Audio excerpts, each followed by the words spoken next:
Assalamualaikum warahmatullahi wabarakatuh. Oke, ketemu dengan saya di video kali ini. Kita akan membahas mengenai koset ya. Lanjutan dari video sebelumnya di mata kuliah Aljabar Abstrak 1.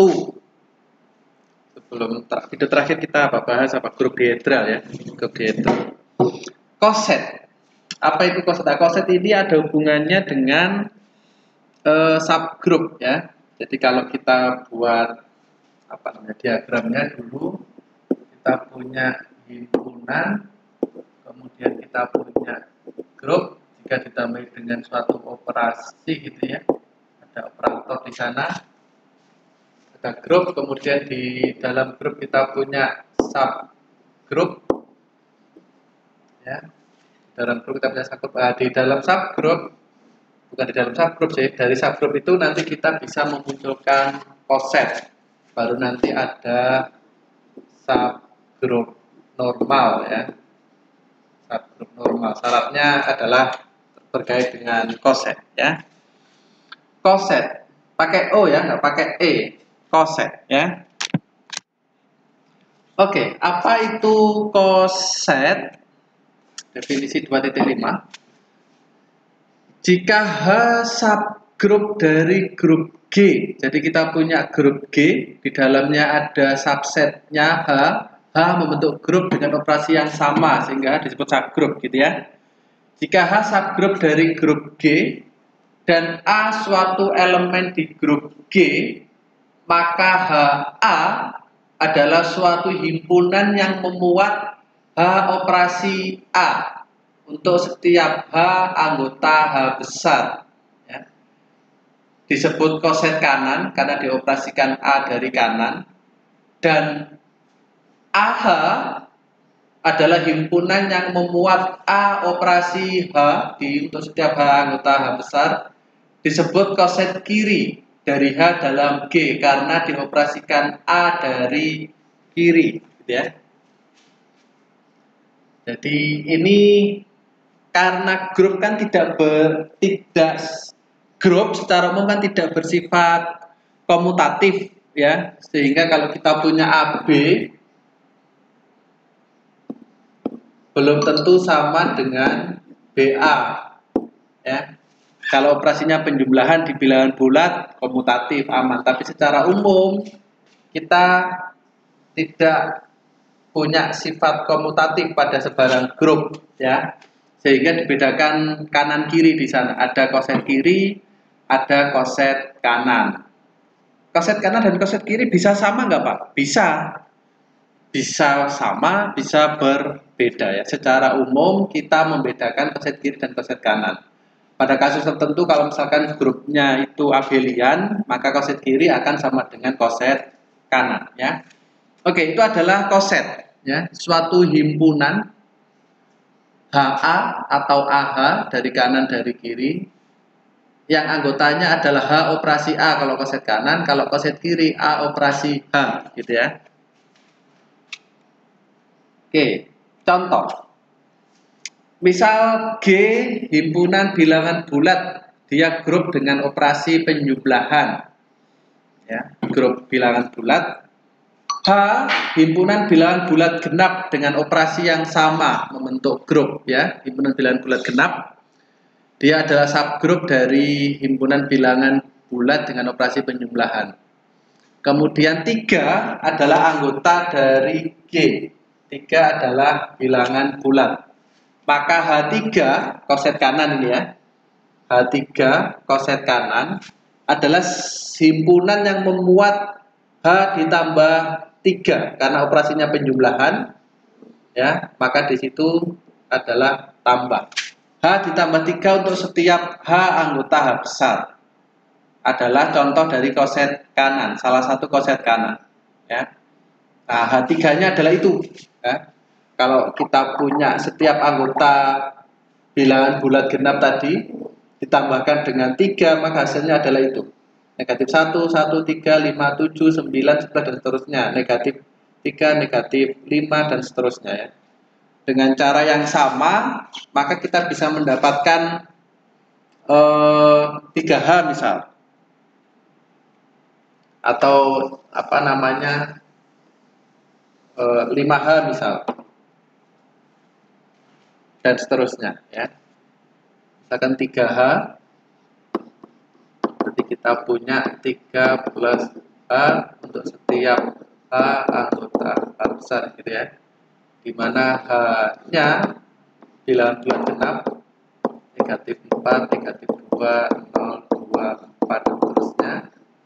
Maka 3H adalah negatif 4 ditambah 3, negatif 1, negatif 2 ditambah 3, 1, 0 tambah 3, 3, 2 tambah 3, 5, 4 tambah 3, 7, dan seterusnya. Nah, ini akan sama dengan H3. Kenapa? Karena grup abelian, ya kan?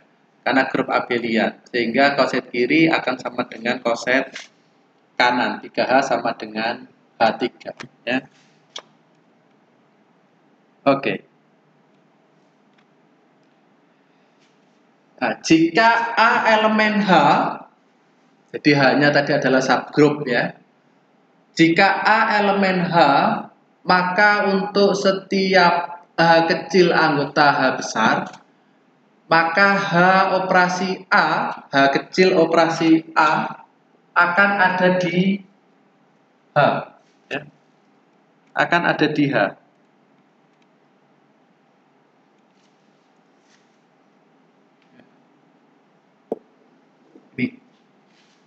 Jadi kalau A-nya itu anggota H, maka HA, H kecil operasi A, dia anggota H. Begitu juga dengan AH, kiri ya, kiri kanan akan berlaku sama ya. Maka HA akan sama dengan H besar. Jadi kosetnya akan sama dengan subgrup itu sendiri. Contoh yang tadi, H-nya himpunan bilangan bulat genap. Negatif 4, negatif 2, 0, 2, 4, dan seterusnya. Gitu ya. Kalau kita ambil elemen di H, misal kita punya berapa? 2 misal ya. 2 kan anggota G. 2 juga anggota H ya. Oke, kalau kita operasikan H2, maka kita punya koset kanan, salah satu koset kanannya ya, H2 adalah negatif 4 tambah 2, negatif 2, negatif 2 tambah 2, 0, 2 tambah 2, 4, 4 tambah 2, 6, dan seterusnya. Nah, ini sendiri kan sama dengan H. Oke, paham ya?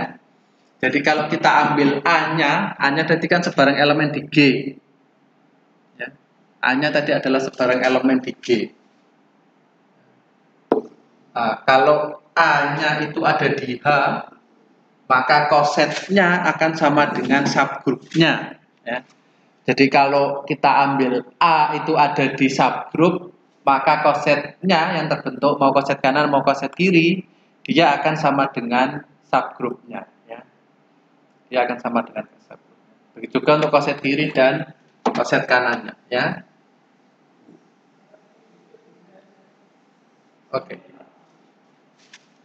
Dapat disimpulkan bahwa jika G grup, H subgrup dari G, maka untuk A anggota H, HA sama dengan AH sama dengan H. Ya. Jadi dapat disimpulkan bahwa jika G grup, H subgrup dari G, maka untuk A anggota H, tadi koset kiri dan koset kanannya pasti akan sama dengan H. Ya. Dan di situ kita punya koset kiri pasti akan sama dengan koset kanan, akan sama dengan H sendiri ya. Jadi HA pasti akan sama dengan HA, akan sama dengan H. Meskipun H kecil A ini belum tentu sama dengan A kecil H. Tapi yang kita bicarakan di sini adalah himpunannya ya. H besar artinya koset kanan akan sama dengan koset kiri. Tapi H kecil A belum tentu sama dengan A kecil H, gitu ya.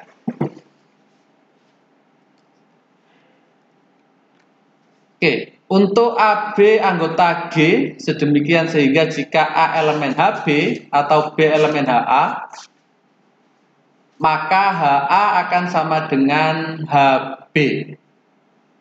Ya. Jadi untuk AB anggota G sedemikian sehingga jika A anggota HB atau B anggota HA, maka HA akan sama dengan HB.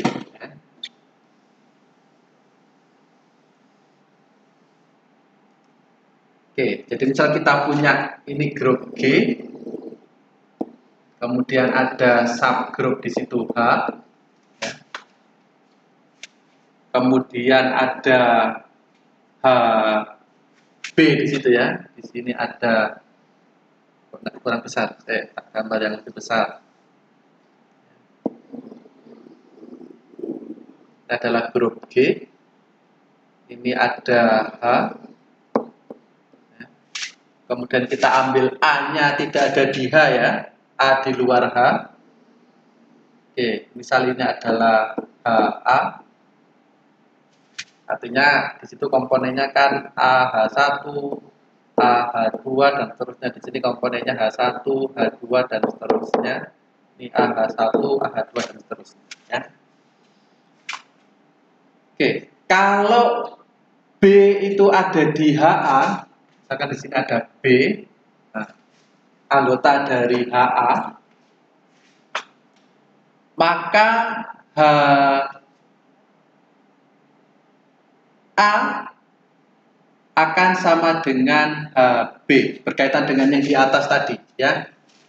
Jadi kalau B-nya kita punya di sana, ya, B kita punya di sana, maka H operasi B akan sama dengan di sini.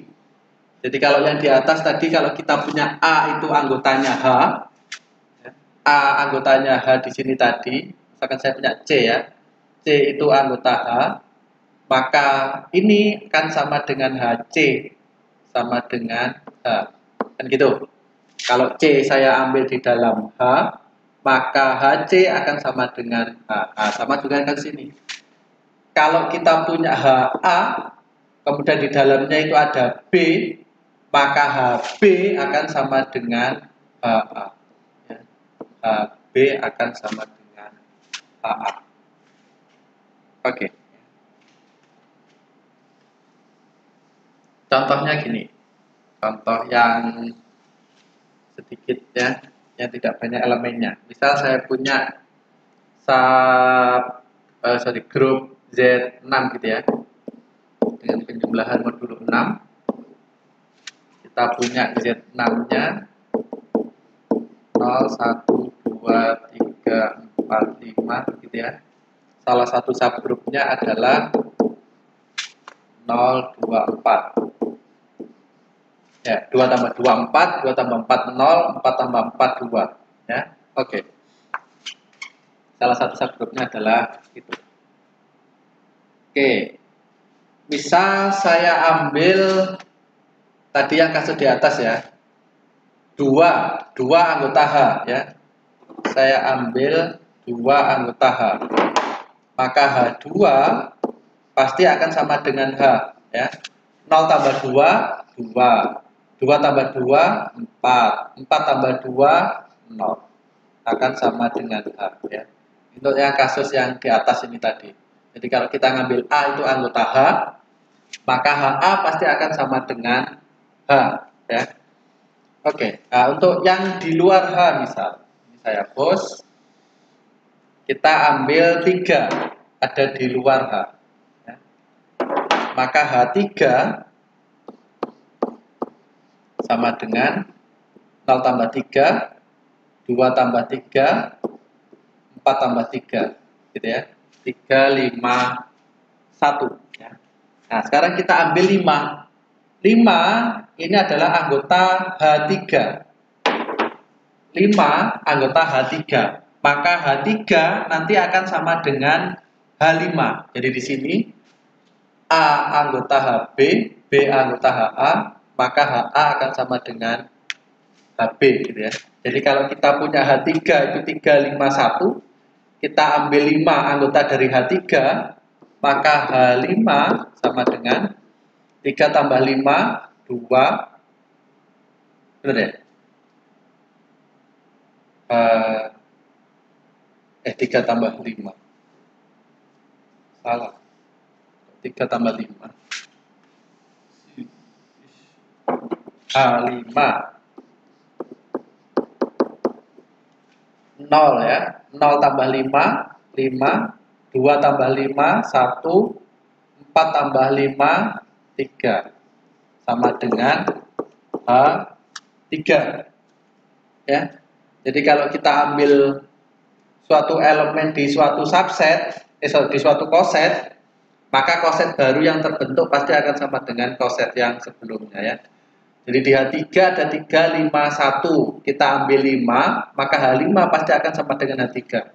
Begitu juga kalau kita ambil 1, maka H1 pasti akan sama dengan H3 dan H5 ya. H1 H024, 0 tambah 1, 1, 2 tambah 1, 3, 4 tambah 1, 5. Akan sama dengan H3 dan H5 ya. Itu maksudnya dari situ. Oke. Saya hapus.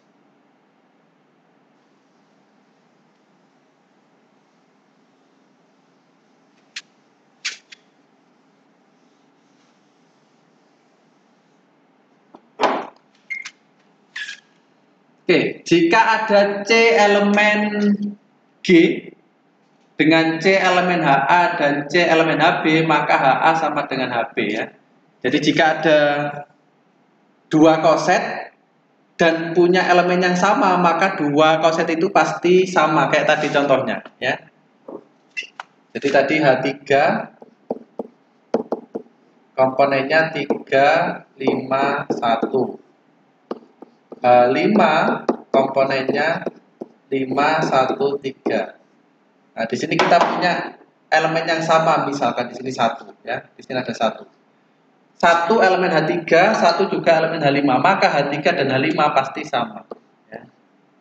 Jadi kalau ada dua elemen yang termuat di dua koset, maka kedua koset itu pasti sama. Nah, kalau berbeda berarti ada yang salah dengan operasi kalian ya. Jadi kalau ada yang sama anggotanya tapi kosetnya berbeda, berarti ada yang salah di sana ya.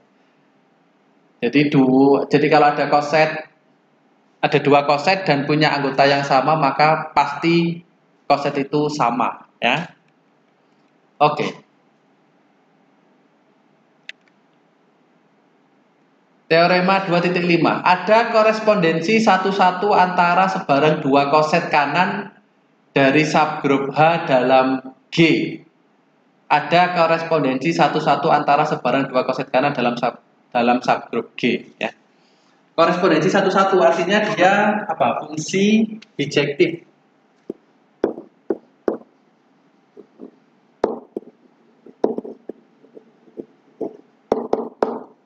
Fungsi bijektif ya. Apa syarat fungsi bijektif? Apa? Kardinalnya sama ya, atau banyak anggotanya sama. Kalau dia finite ya, kalau himpunannya finite, maka NA sama dengan NB, maka kita bisa membuat fungsi bijektif dari A ke B atau sebaliknya ya. Kalau finite ya. Atau kalau nggak finite, dia kardinal dari A akan sama dengan syaratnya sama dengan kardinal dari B, maka kita bisa membuat fungsi bijektif. Nah, kalau ada dua koset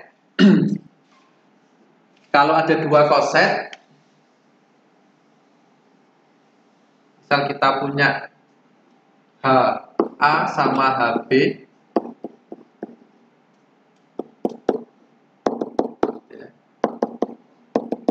kalau dia finite, maka banyaknya anggota HA akan sama dengan banyaknya anggota HB gitu ya. Kalau banyaknya anggota sama, kalau dia finite, maka kita pasti bisa membuat sebarang fungsi bijektif di sana ya.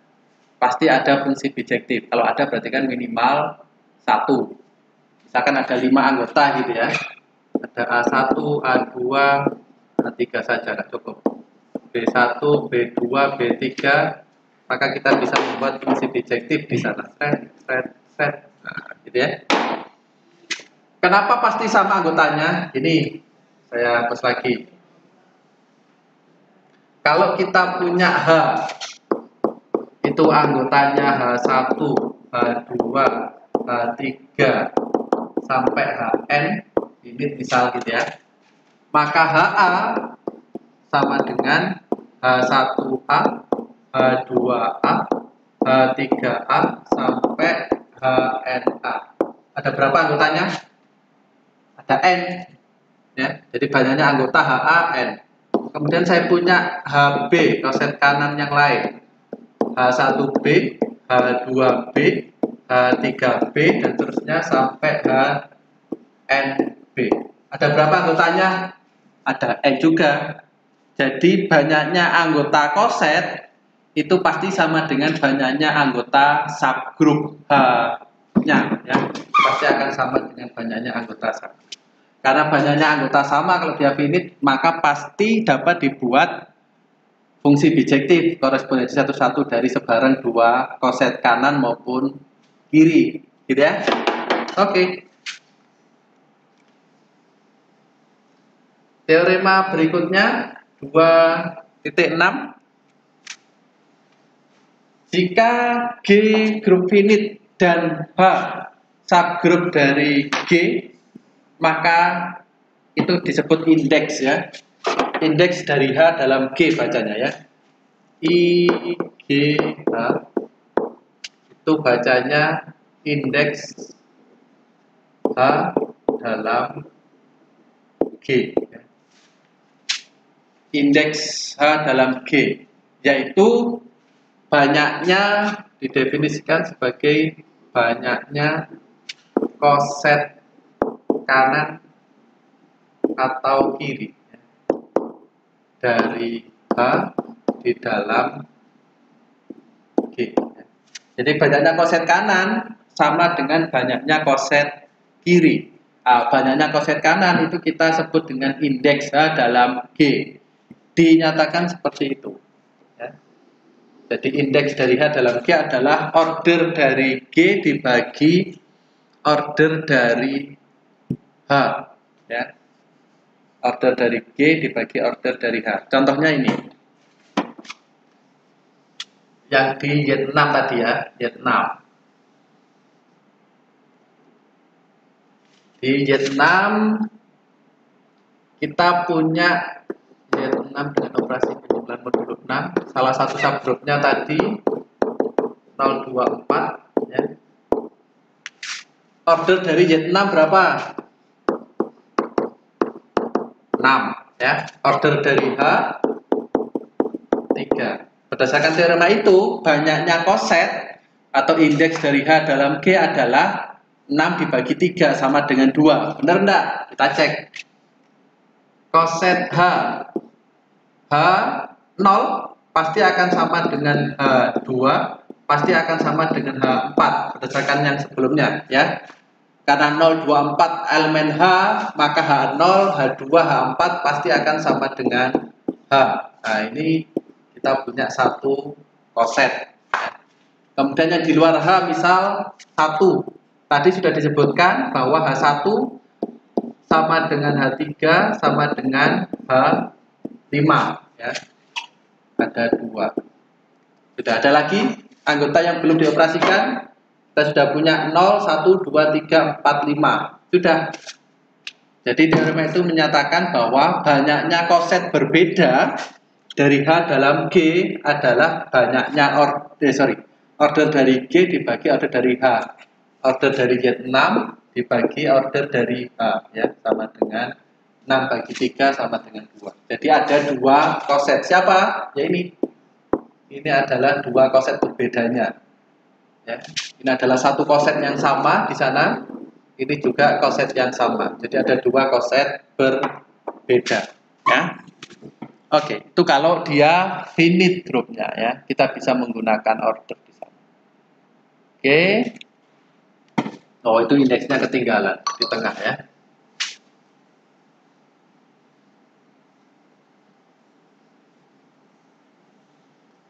Oke. Definisi indeks tadi sudah ya. Jika H subgroup dari G, indeks dari H dalam G adalah banyaknya koset kanan atau koset kiri berbeda dari H dalam G. Diterasikan seperti itu ya. Oke. Oke, berikutnya definisi 2.7. Ini sudah ini order, sudah kita bahas sebelum TS malah ya. Order dari elemen. Jadi jika G suatu grup A elemen dari G, maka order atau periode dari elemen A adalah bilangan positif terkecil n sehingga M sehingga A pangkat M sama dengan identitas ya. Sudah ini. Sudah kita bahas. Nah, berikutnya apa yang menyangkut dengan order elemen, teorema 2.7. Jika G grup finite dan A elemen G, maka order A itu membagi order dari G. Ya. Jadi order A membagi order G, atau order A merupakan pembagi order G. Ya. Misal yang di Z, contohnya yang Z6 saja ya. Order dari Z6 sama dengan 6. Ya. A, misalkan saya punya berapa? 2. Order dari 2 berapa di Z6? 3 ya, operasi penjumlahan, ya kan? 2 pangkat 1, 2, 2 pangkat 2, 4, 2 pangkat 3, 0, ya, identitasnya 0. Oke, maka order dari 2 itu membagi order dari Z6. 3 merupakan pembagi 6, ya, itu maksudnya, ya. Oke, teorema 2.8. Jika G grup finite dan A elemen G, maka A pangkat order dari G itu pasti sama dengan identitas. Jika G grup finite dan A elemen dari G, maka A pangkat order dari G ini adalah sama dengan identitas. Contohnya tadi itu. 2 order dari Z6 6, 2 pangkat 6 berapa? 0 di Z6, ya kan? 0. Nah, tugas kalian adalah, ini sudah ada di buku sih sebenarnya. Silahkan tunjukkan ya, buktikan dengan menggunakan bahasa yang kalian pahami. Kalau di bukunya bahasanya agak jelimet, silahkan ubah sesuai dengan bahasa Anda sendiri, bahasa yang Anda pahami ya. Jadi tugasnya untuk yang sesi ini buktikan teorema 2.8 ya. Buktikan teorema 2.8. Oke. 25.9 teorema 2.9. Jika G grup finite dengan order bilangan prima, maka G merupakan grup siklik.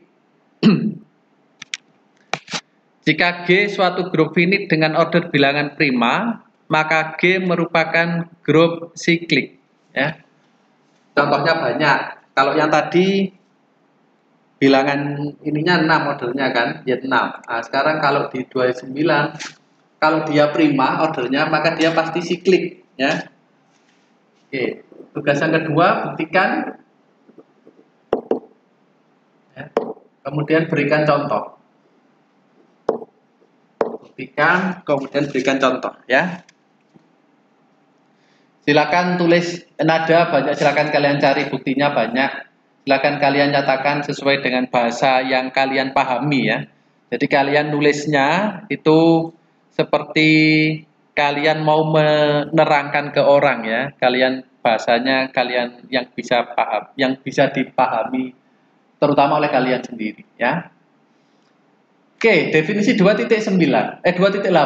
Jika H dan K dua subgrup dari G, maka HK didefinisikan sebagai itu. HK adalah himpunan yang elemennya merupakan operasi dari H dan K, di mana H-nya adalah semua elemen H, K-nya adalah semua elemen K besar. Ya. Jadi HK itu adalah suatu himpunan yang memuat itu. Beda, HK dan KH beda ya. Kalau KH berarti di mana X X-nya adalah K operasi H. Karena operasinya dari kiri dan dari kanan bisa berbeda. Ya. Oke, itu definisi 28. Contohnya di Z6 saja lagi. Z6 operasi penjumlahan modulo 6. Hanya saya punya yang tadi 0, 2, 4. Kemudian K-nya saya punya 0, 3. Subgroup juga ya. 0 tambah 3, 3. 3 tambah 3, 0. Ya. Oke, maka HK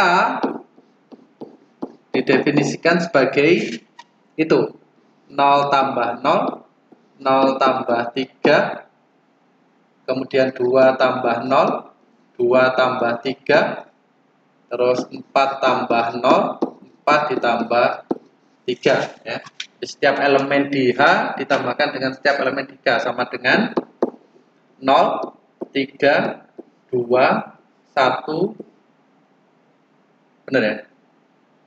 Oh 5, 0, 3, 2, 2 tambah 3, 5, 4 tambah 0, 4, 4 tambah 3, 1 ya. Sama dengan Z6 sendiri. 0, 3, 2, 5, 4, 1 ya. Dari definisinya itu ya. Oke. Teoremanya, jika G grup kemudian H sebarang grup, maka H sama dengan H. Gimana baca ini? H. Artinya H dioperasikan dengan H sendiri ya. Pasti hasilnya sama dengan H teoremanya ya.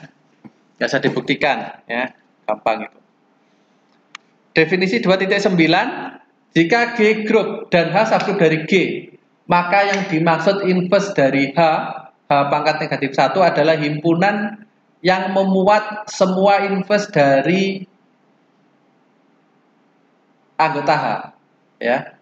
Jadi H inverse sama dengan himpunan yang memuat A inverse, di mana A anggota H.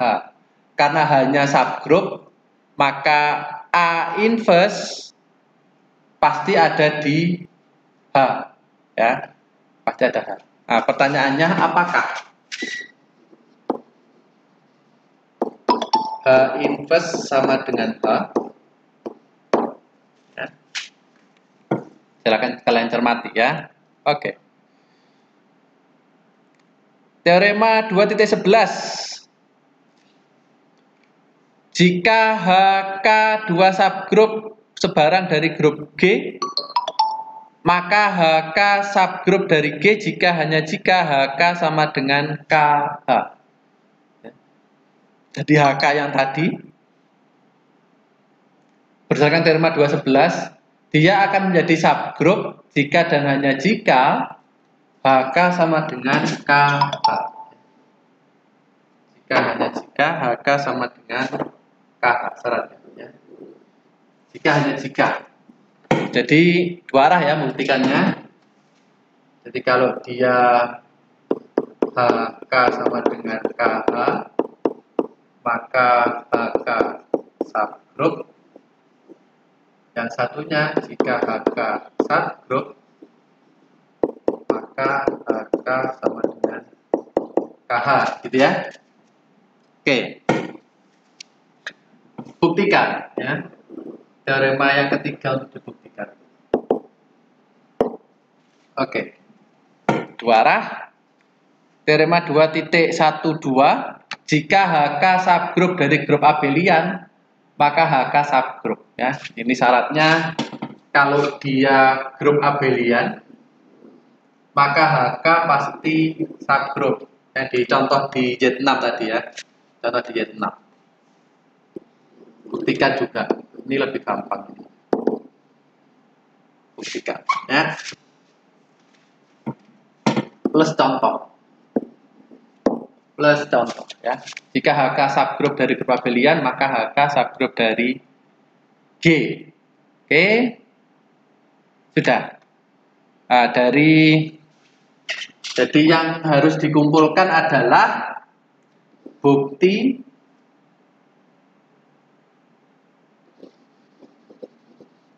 Bukti dari 4 teorema tadi ya. 4 teorema yaitu 28, 29, 211, 212 ya. Plus itu. Latihan soal nomor 1 dan 2. Silakan dikerjakan ya. Jika ada pertanyaan silakan sampaikan di kolom komentar atau di diskusi ya. Kita bisa diskusi jika ada pertanyaan bingung silakan sampaikan. Ini silakan dikerjakan latihan 22 ini nomor 1 nomor 2 plus bukti dari teorema 28, 29, 211, 212 ya. Plus contohnya tadi ya. Ada beberapa yang harus dikasih contoh. Oke. Nah, ini materi pertemuan selanjutnya subgrup normal dan grup faktor ya.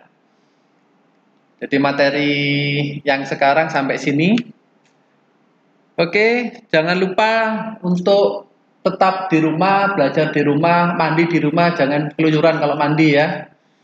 Makan di rumah, jangan makan di jalan, makan sambil jalan apalagi ya. Supaya kita terhindar dari hal-hal yang tidak kita inginkan ya. Jadi memang